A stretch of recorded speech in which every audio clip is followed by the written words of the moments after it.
야곱은 자기가 이렇게 쌓아왔던 가축들 재산과 또 처자를 데리고 야반 도주합니다.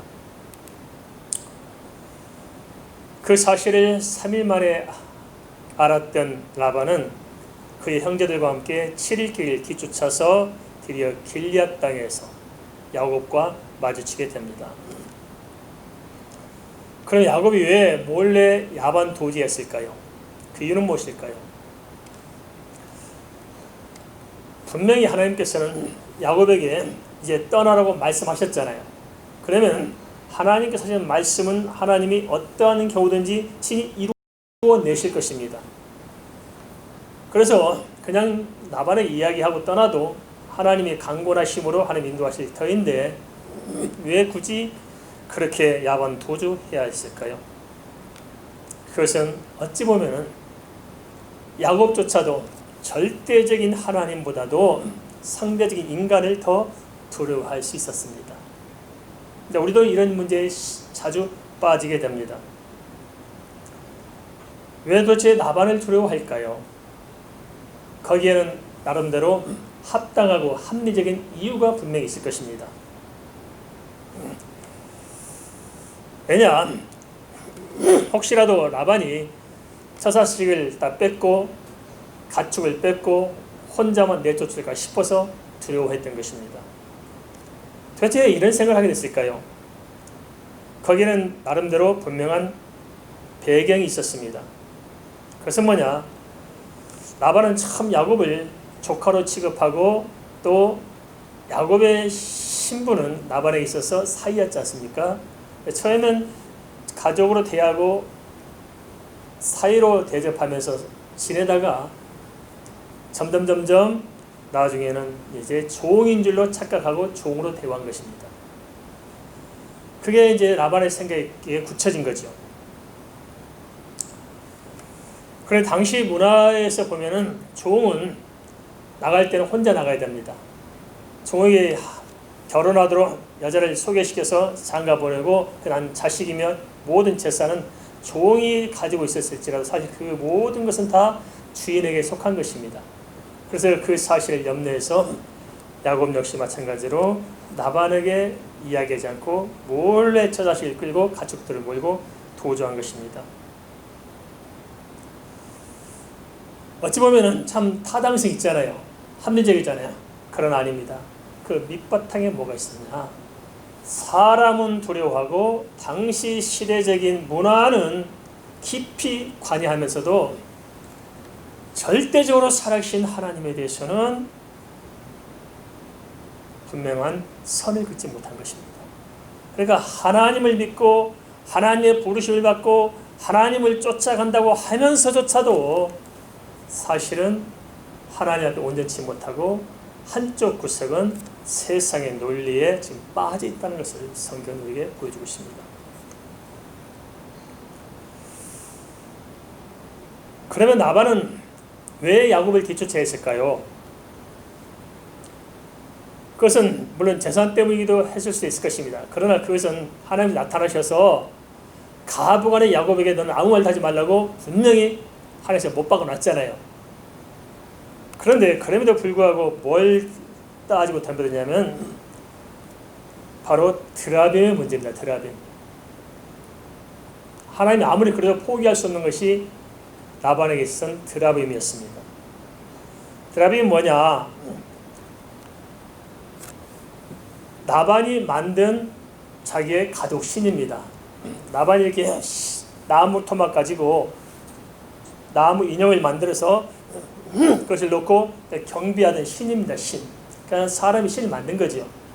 근데 웃기죠. 사람이 어떻게 자기가 만든 나무 조각을 가지고 신을 섬길 수 있을까요? 근데 이 일이 지금도 이루어지고 있습니다. 사실. 기독교도 마찬가지입니다만 불교도 불교 용품을 파는 상점들이 있습니다. 시내 곳곳에. 거기 가보면 묵주도 팔고 뭐 여러 가지 염주 같은 거 목탁도 팔고 그러는데 거기 보면 불상도 팔아요. 불상도. 그럼 이제 절간을 지어놓고 이 사람들이 가서 불상집을 사옵니다. 돈 좀 흥정합니다. 좀 깎아주시오. 안 됩니다. 그래서 깎아서 신을 사와요. 그 불상을. 그럼 그때까지는 물건이에요. 그럼 언제 신이 되느냐? 데려다 놓고 뭐냐면 먹을 갈아가지고 그 끝에 먹을 찍어서 불상의 가운데 인중에다가 점을 콕 찍습니다. 그래가지고 여기서 점안으로 점을 딱 인중에 찍는 순간 그때는 돈주 흥제에서 사온 그 부처상이 신이 되는 거예요. 신이. 그래서 그걸 모시려고 빌구싸고 하잖아요. 가만히 인간이 이성을 생각할 때 참 보면은 이게 정말 웃긴 노릇이잖아요. 우리는 웃긴다는 생각을 해보지 않아요.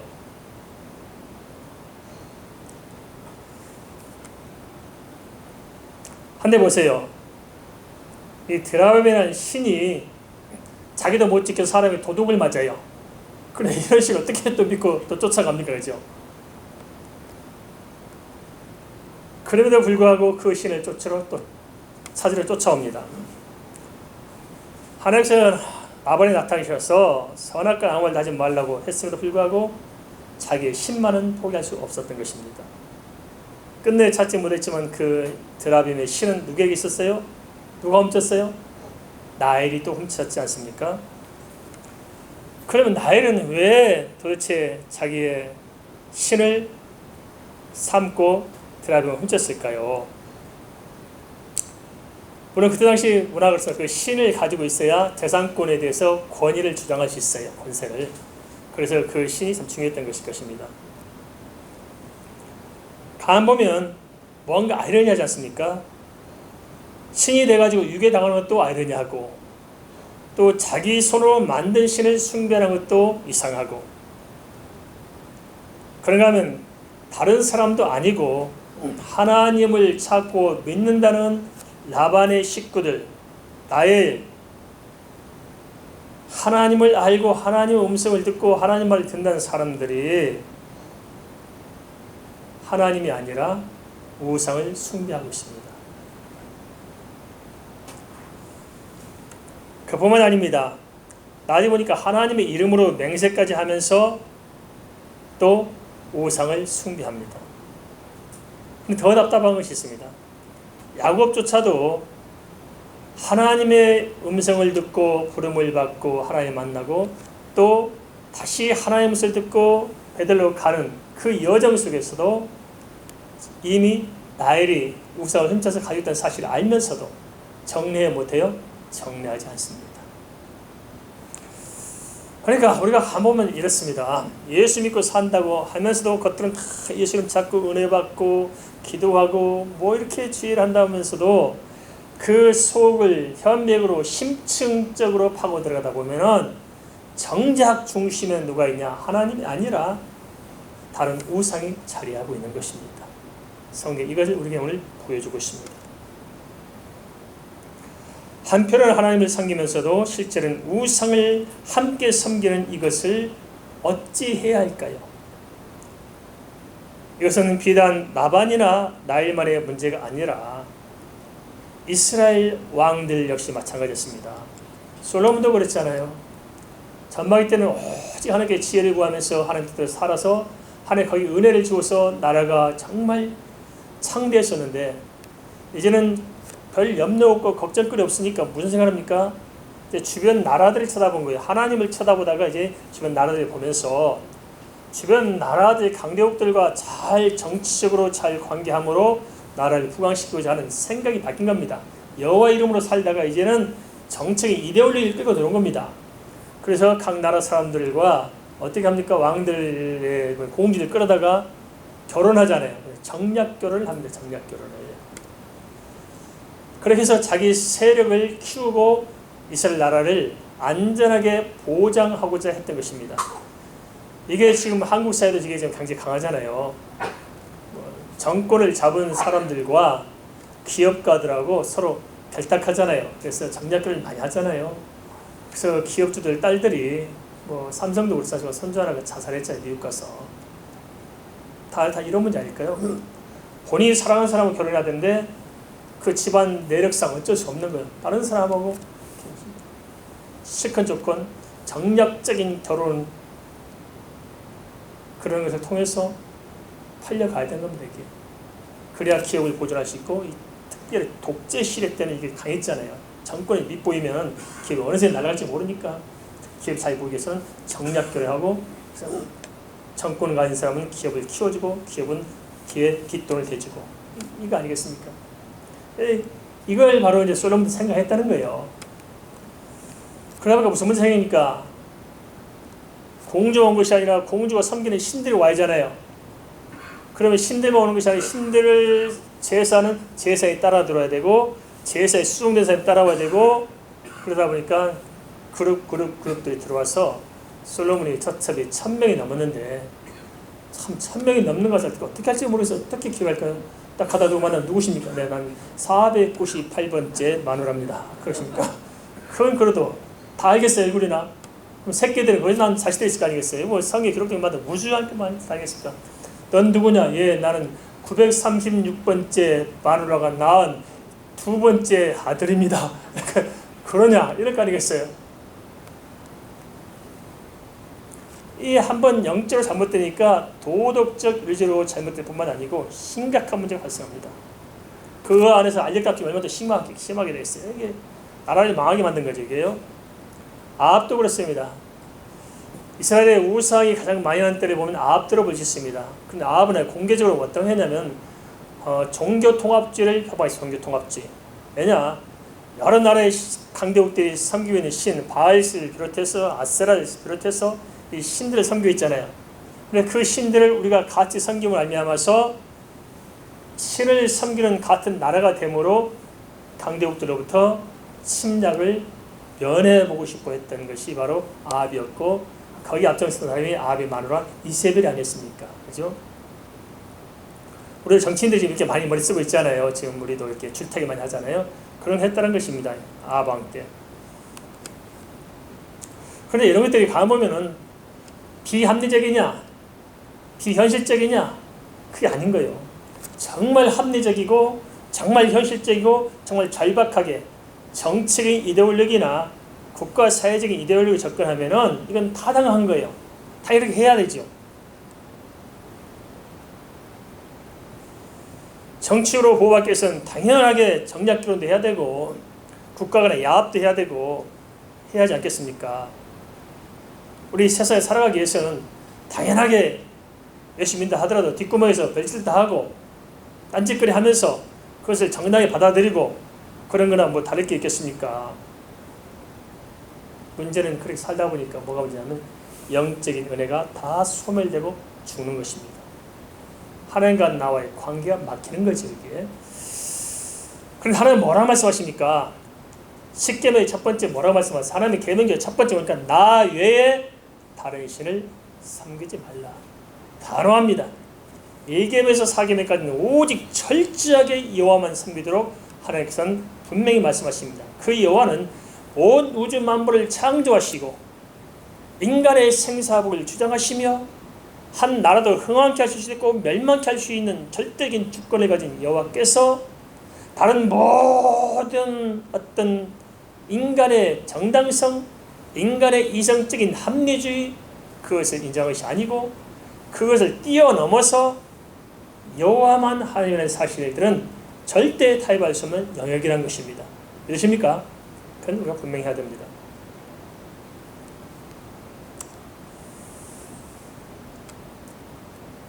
그런데 우리도 자칫하면 이렇게 빠질 수 있습니다.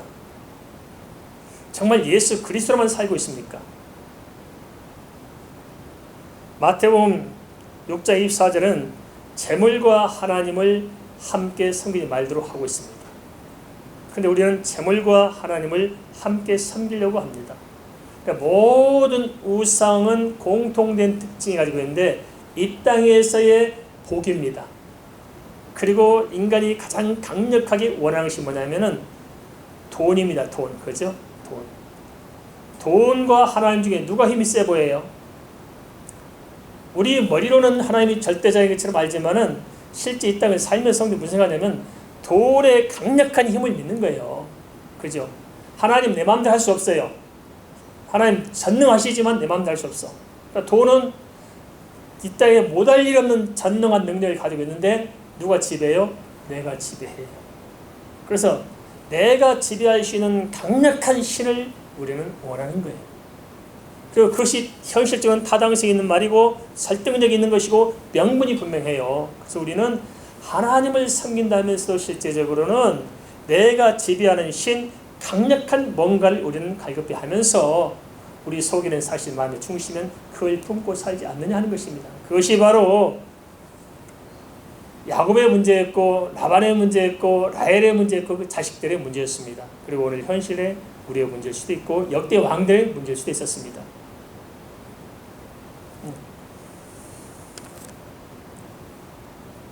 그런데요, 하나님께서 이걸 뒤에 엎어놓습니다. 누구를 엎어놓습니까? 가장 강력한 우상 숭배가 많이 했던 아합 왕 때 누굴 들어세웁니까? 엘리야를 들어세워요. 엘리야. 그래서 하나님의 뜻을 분명히 보여주죠. 아합은 뭐냐? 모든 신을 해서 다신교를 받아들입니다. 다신교를. 그런데 그때 하나님께서 엘리야를 들어서 뭐라고 합니까? 모든 이스라엘 사람이 모이는 가운데 뭐라 해요?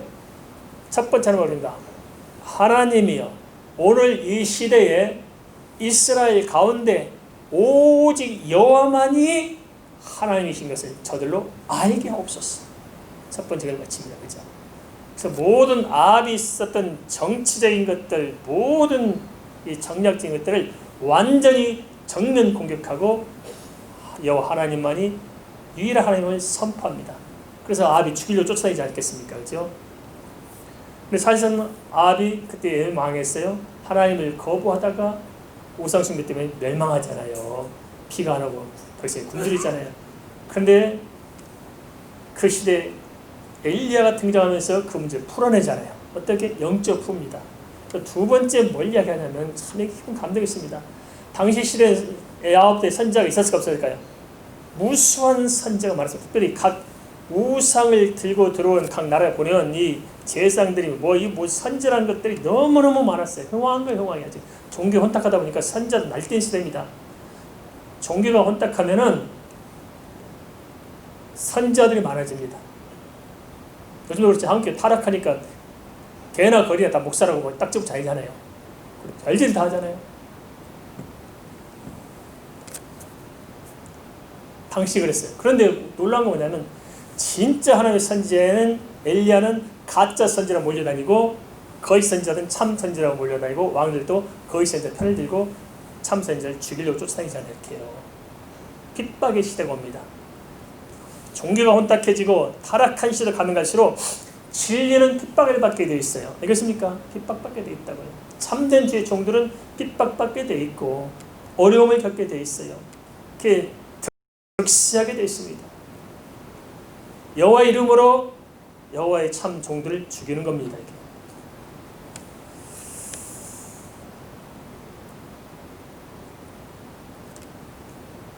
그렇다고 하면 하나님께서 다시 새롭게 영적 풍토를 바꾸나 그러니까 요시야 때부터 요시야 때. 당시 나라가 얼마나 피폐해졌어요.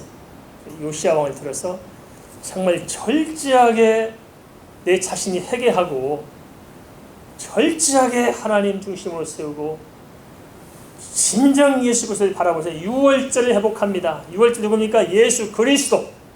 당시 시대의 왕부터 돌이키고 예수 그리스도를 선포하고 그 안에 백성들이 무릎 꿇게 하고 회개하게 함으로 말미암아서 어떤 일이 일어났습니까? 왕부터 돌이키고 백성들이 영적으로 깨어나니까 뭐가 살아나요? 경제가 회복됐습니다. 그때 하나님의 은혜 주시고 경제 회복되고 국권이 회복되고 중앙 집권의 강력한 통치를 회복해서 다윗에 능가하는 왕이 누구냐면 바로 요시야 왕이 됩니다. 그걸 가지고 북이스라엘 뺏겼던 베델까지 가서 차지하고 와서 흥황한 시대를 누가 만드냐면 요시야 때 만들었습니다. 요즘도 참 우리 한국에서는 이런 대통령이 나오길 바랍니다. 요시야 같은 대통령, 요시야 같은 장관들, 요시야 같은 도지사, 요시야 같은 나라의 지도자들, 경영인들, 요시야 같은 목사님들 좀 나왔으면 얼마나 좋을까. 이 시대에 진짜 우리를 살릴 사람은 요시야 같은 인물들입니다. 요시야 같은 인물들. 나라부터 계획하는 사람 다 계획하자 큰 소리 치고 뒤집어 까보고 보면 지들의 문제네. 그죠? 지들만 깨끗이 살면 뭐 계획할 것도 없어요. 지들의 문제지.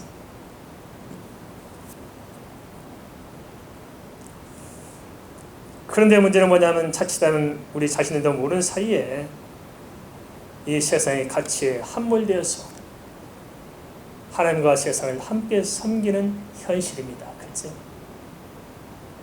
명분은 모두 다 하나님을 내세우지만 사실은 감춰진 온갖 우상을 함께 섬기며 살고 있지 않느냐 하는 것입니다. 이게 통할 일 아닙니까? 눈에 보이는 우상만이 우상이 아니고 더 심각한 우상은 감춰져 있는 내 속에 하나님부터 사랑하는 이 세상에 속한 온갖 더러운 탐욕들, 세상의 가치, 이게 우상이 아닐까요? 또 한심한 것은 이데올로기도 우상입니다. 모르죠? 우리 이데올로기 우상 생각 않거든요. 이데올로기도 우상입니다. 하나님의 말씀이 절대적이고 그 말씀에서 모든 게 흘러나와야 됩니다. 모든 정치 철학도, 법 철학도, 모든 인권의 문제도, 모든 경제 철학도 하나님의 말씀에서 흘러나오고 거기서 편만하게 이루어져야 되는데 자기들의 이데올로기를 하나님의 말씀 위에 두고 말씀을 거기다 대입시키는 이게 우상 숭배입니다. 알겠습니까? 정치 이데올로기, 진영 논리, 이거 우상 숭배입니다. 엄연히 성경에서 보면은. 알겠습니까? 우상 숭배라고요. 그 우상 숭배에 빠지다 보니까 별소리 다 하잖아요. 하나님 꼼짝마. 야말하는 되면 죽어. 그 별소리 해야 되고. 그 사람도 그렇게 말했대요. 아주 목책에다 쌤에다 다 해놓고 제가 뭐라 했냐면 모세 오경만 성경이라고 그랬어요. 나머지 성경 아니라고. 그 사실 자기만 알려줬다는 거예요. 그래서 그러고 하나님 자기를 중심으로 역사를 운행하고 계신다고. 그런데 저는 마음이 아프더라고요. 성경에 뭐라 그래요? 더하지도 말고 빼지도 말라고 그랬잖아요. 근데 모세 오경만 성경을 다 하면서 자기가 굉장히 무슨 영적 탁월한 사람처럼 하나님의 직통기질 받은 사람처럼 이따위 소리 해야 되고 나머지 성경 뭐예요? 다 해설서는 엄밀하고는 성경을 부인하잖아요. 왜 그럴까요? 자기 말을 성경 위에 두는 겁니다. 그 말은 하나님을 자기 위에 두고 있다는 거예요. 우상입니까 아닙니까? 우상 숭배예요. 그런데 참 추종하는 세력들이 보면 다 나름대로 좀 교계 지도자라는 사람들이 다 거기서 그러고 있는 거 보면 그 사람들이 참 선지자요? 가짜 선지자요? 잘 구별해야 됩니다. 저는 그 사람들 목사를 안 봅니다. 근데 희한하죠. 그 사람들이 다 지도자급들이에요. 또 이게 똑같아요. 아합 시대 엘리야는 누구 하나 인정해주지 못한 초라한 선제가 불과했어요. 죽이려고 했어요. 다 20대 던 선자들 얼마나 많았습니까? 요즘 시대도 그래요. 20대는 이 거짓 선자들이 얼마나 많은지 말할 수 없어요. 참 선자가 얼마나 있을까요? 저도 이것 때문에 너무나 시달리고 힘듭니다.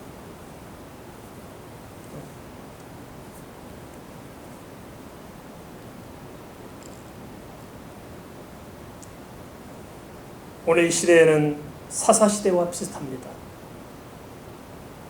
가나안 정복 초창기에는 오직 여호와 이름으로 여호와께 묻고 살았잖아요. 나는 광야에서 경험하고 하나님의 사랑을 받기 때문에 그 당대 시대의 사람들은 철저히 하나님께 물으면서 굴복하며 살았다고요. 점점 가면서 타협해 가면서 가나안의 우상을 받아들이면서 서서히 현실적인 합리적이고 정당성을 추구하는 사람들이 살만하니까요. 그러면서 하나님의 말씀에 의해서 사는 것이 아니고 하나님의 말씀을 제쳐놓고 사람의 생각에 자기 소견에 오른 대로 이렇게 사람들이 살아갑니다. 그번에 어떤 일이 있습니까? 수없이 징계가 오고 있죠. 그러면 못 깨달아요. 그러다 이스라엘이 정말 비참해지잖아요. 요즘 시대도 그런 것이 아닌가 싶습니다. 영적으로 너무너무 혼탁합니다. 참 혼탁해요.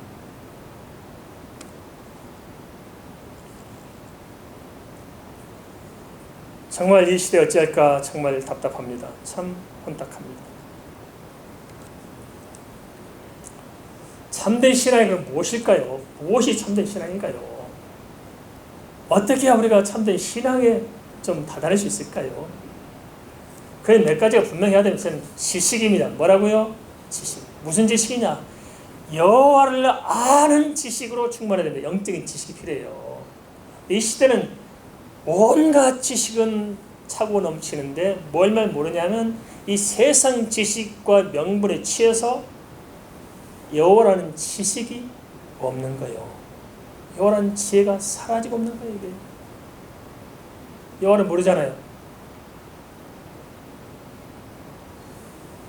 머리로 아는 것이 아니고 기노스코란 말은 무슨 말 안다는 말은 경험함으로 아는 거예요. 하나님은 내가 만난 하나님 말씀 읽다 그 말씀이 내 심령을 쪼개고 남아서 그 오는 그 하나님과 부딪힌 그 여호와의 지식이 이 시대에 있습니까? 우리에게 있습니까? 그 다음에 하나님 음성을 들어야 돼요. 우리 말씀대로 요한계시록 7개에 주는 공통적인 말씀 하나는 두 가지인데 인내하라. 하나 뭐예요? 성령이 교회들에게 하시는 말씀을 들을지어다 그랬잖아요. 들을지어다. 그 말은 무슨 말입니까? 마지막 시대에 가면 성령이 교회 하시는 말씀을 들을 수 있어요? 없어요? 없어요. 들려져요? 안 들려져요. 왜냐? 듣고 싶은 마음이 없는 거예요. 저는 참 안타깝습니다. 교회에 와서조차도 하나님의 말씀을 들어야 하지 않고 내 세상의 어떤 뭘 좀 내 귀에 즐거운 소리를 들으려고 쫓아와요. 그러니까 또 교회 부흥을 생각하는 사람들이 귀에 즐거운 말을 많이 해야 많이 모이니까 극장식 재미있는 쇼 같은 예배를 지향해 가요. 그러면 그 예배가 어떻게 될까요? 하나님은 안 계신 거예요. 사람끼리 재밌고 하는 거지. 재밌고 뭐가 은혜는 되는 것 같은데 삶이 변화되지 않고 인격의 변화가 없습니다. 왜냐? 여호와의 말씀이 아니기 때문에 그렇습니다. 우리는 여호와의 말씀을 들어야 됩니다. 믿습니까? 이 시간만큼 다 내려놓고 유불문하고 이 강단에서 선포되는 여호와의 말씀, 성령의 음성, 그걸 들어야 우리가 삽니다.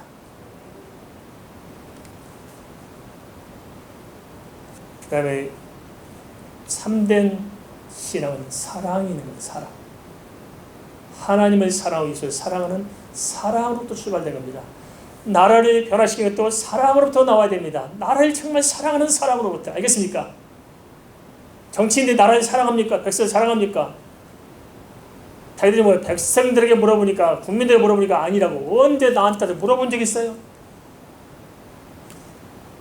백성이라는 명분을 이용해서 자기들의 어떤 이기심을 만족하고 자기들의 정권 야욕에 눈이 멀었을 뿐이지 진짜 백성을 사랑하냐고요. 진영 논리의 극단적인 좌파, 극단적인 우파 이 사람들이 진짜 하나님을 사랑하고 진짜 나라를 사랑해서 그럴까요? 우리에게는 사랑이 흘러넘쳐야 됩니다. 믿습니까? 사랑이 있어야 돼서 모든 것은 사랑으로 나와야 됩니다. 왜냐하면 하나님이 사랑이시기 때문에 내 안에 주님이 사랑으로 계시기 때문에 진정성이 있는 것은 그 주님의 사랑으로부터 흘러나와서 시대를 바라보더라도 주님의 사랑으로 시대를 안타깝게 하고 긍휼히 여기고 이 시대를 애통해 하면서 기도하게 되는 것이고 잘못된 제도를 고치더라도 이 잘못된 제도 속에서 고통당하는 백성들의 그 민초들의 눈물 때문에 괴로워서 우리가 나가서 제도를 변화시키는 것이고 또 하나는 행함이 있어야 됩니다. 크리스찬 다움, 인격과 삶에서 좀 크리스찬 다워야 하지 않겠습니까? 이게 없습니다. 그런데 왜 잘 안 될까요? 왜 그게 안 될까요? 그것은 뭐냐? 시작부터 안 되기 때문이었습니다. 뭐가 안 돼 있다고요? 시작부터 안 돼 있어요. 참 저도 목회해보니까 힘든 게 뭐냐면 어중간하게 자기 나름대로 그냥 자기 끝발 날리면서 자기 성질도 열심히 있는 사람들이 이렇게 교회에 들어오면 이런 사람들이 변화시키기 너무너무 힘든 거예요. 안 되는 거예요. 거기에 너무 기울어져가지고 그 심령이 파고들 수가 없어요. 파고들 수가 없어요. 안 돼요. 자기가 너무 강했어. 정말 제대로 된 신앙은 뭡니까? 참된 해결을 통한 거듭남으로 시작되는 것입니다. 알겠습니까? 내가 하나님 없이 살아오면서 얼마나 잔인하게 죄를 범했는지 남들이 몰라서 그렇지 내가 정말 얼마나 처참하고 잔혹하고 더럽고 추악하고 말로 지할 수 없는, 설명할 수, 누구에게도 말할 수 없는 내가 범죄한 이 모든 지약들, 예수님의 십자가에서 그 피가 뚝뚝 떨어지고 그 땀방울 흘려진 그 신음소리가 쏟아져 내려온 것만큼의 내 잔인한 죄악의 문제를 우리가 처참하게 하고 애통하게 하고 이거 탄식해야 될 정도 우리가 잔혹함이 있어야 됩니다. 그 내 죄악 때문에 잔혹해 하는 그 자리에서 하나님의 은혜와 용서가 선포되고 거기서 그 죄악에서부터 그리스도의 은혜로 빠져나오는 그 거듭남, 이 거듭남이 우리에게 신앙의 시작이어야 되는데 우리는 그게 없는 거예요. 그죠? 다 자기 소견대로 죽는 것이지 이게 되겠습니까? 갈수록 교회가 세상의 지탄을 받고 있습니다. 크리스천들이 존경받지 못하고 무기력한 이유는 무엇일까요? 한쪽에서 말한 것처럼 예수 안 믿어서 구못 본다고 너무 편협한 주장해서 그럴까요? 아니 우리가 신앙생활을 너무 교회 중심으로 살아서 세상 사람 욕을 먹는 것일까요? 역사적으로 볼 때 크리스천들이 기도하며 전도하며 선교하며 말씀과 기도로 성령 충만할 때는 세상을 변화시켰고 세상 사람들도 예수 믿는 사람을 존경을 했어요. 자기도 교회 못 가도 교회 다니십니까? 어느 교회 다니십니까?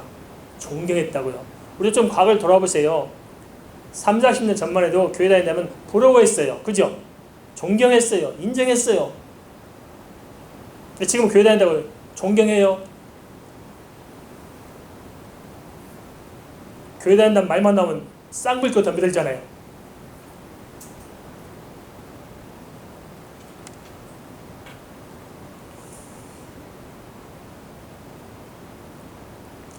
크리스천들이 언제부터 이런 꼴이 됐을까요?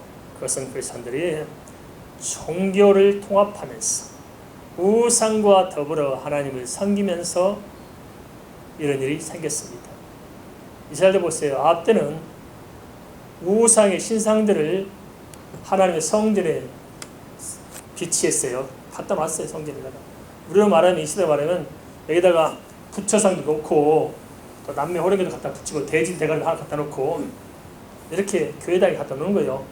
그게 지난 부산에 있었던 WCC 총이 아니었습니까? 실제 그렇게 했잖아요. 한쪽에서는 굿도 하고 막 재뿌리면서 굿도 하고 한쪽에는 예배된다고 한쪽에는 용 갖다 놓고 그래 징다라고 치고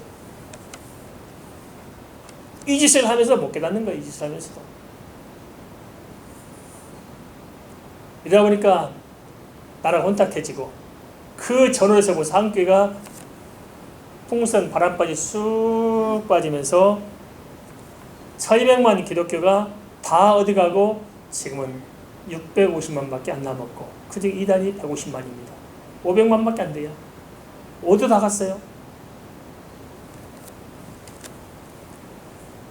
그리고 교회가 요즘 보면 이 시대처럼 세상에 지탄만 때가 있었던가요?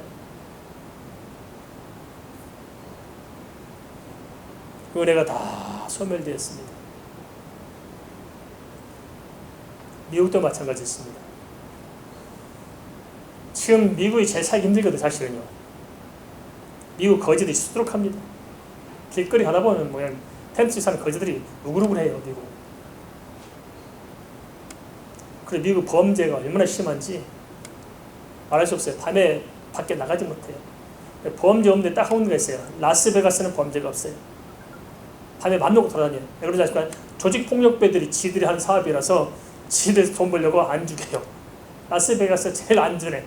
참 역설적이죠. 언제부터 그렇게 됐을까요? 그것은 케네디 대통령 때문에 그렇습니다. 케네디가 양주장집 아들 아닙니까? 양주에서 수팔아서 돈 벌었는데 케네디 자식들이 정말 비참하잖아요. 케네디 대통령이 뭐한 정책을 했냐면 미국이 기독교 터위에 세우려 했는데 케네디 때 망쳤어요. 케네디가 카톨릭 출신이었습니다. 그래서 미국을 카톨릭으로 바꾸기 위해서 카톨릭에 뭉쳐서 케네디 대통령 만드는 거거든요. 사실 제가 카톨릭 가야 된다 돼야 되니까 한수를 못 바꾸니까 종교를 허용했어. 종교를 다. 그래야 카톨릭 마음대로 할 거 아니겠어요. 종교를 허용해서 모든 종교를 다양하도록 하고 기독교 중심을 없앴습니다. 학교에서 체포라는 거 없앴어요. 못하도록 만들고. 그래서 다 빼버리고 종교를 균등하게 취급하면서 다 허용했습니다. 그래서 지금 현재 미국은 사탄들도 사탄 예배가 있습니다. 사탄 예배당이 있어요. 딱 표가 나요. 그래서 뭐냐면 락마크 같은 이상한 사탄을 뭐 가면서 막 하기도 하고, 어떤 때는 이건 뭐 정확한 건 잘 모르겠습니다만 한쪽에서 그런 말도 있는 것 같아. 뭐 제가 확인 안 돼서 모르겠습니다만 지금도 인신제사가 또 있다는 거예요. 지금까지도 이게 사탄 교회를 통해서 인신제사가 있다는 거예요. 그 인신제사가 종교 배후에 파고든 게 또 있다고 그러고, 제가 뭐 정확히 눈을 안 봐서 모르겠습니다만 그 중화물도 있습니다. 그래서 또 이제 총기도 허용되고, 뭐 초창기 미국 역사 때문에 모르겠습니다만 지금 총기 사건이 심각하잖아요. 그런데 총기는 못 없어요. 오히려 정권 잡은 사람들이 탈딱해요. 미국이 뭐 전쟁 일으켜요. 역사란 무엇인가라는 책이 있어요. 그 책에 보면 월남전들을 다루고 있죠. 전쟁사를 다루고 있는데, 왜 전쟁이 일어나요? 먹고 살기 힘들면 전쟁이 일어나요. 특별히 강대국들이 경제가 막히면 전쟁을 일으켜요. 왜 그러지 않습니까? 전쟁을 일으켜서 쌓였던 물자들 다 갖다가 퍼붓고 경제를 살려내요. 이게 전쟁 아니겠습니까? 아주 참 이게 정말 기독교 나라는 하는 자처하는 나라들이 하나님을 섬기는 하나님의 사상에서 나와요. 인본주의 정책에서 나와요. 썩어빠진 인본주의 정책으로. 하나님의 사랑이 아니라 인간의 이속 때문에 겉으로는 기독교를 포방해놓고 속으로는 반기독교 정책을 이 적나라하게 펼쳐온 이 시대를 우리가 어떻게 이해할까요? 그럼 우리 개인들은 어떻게 할까요, 도대체?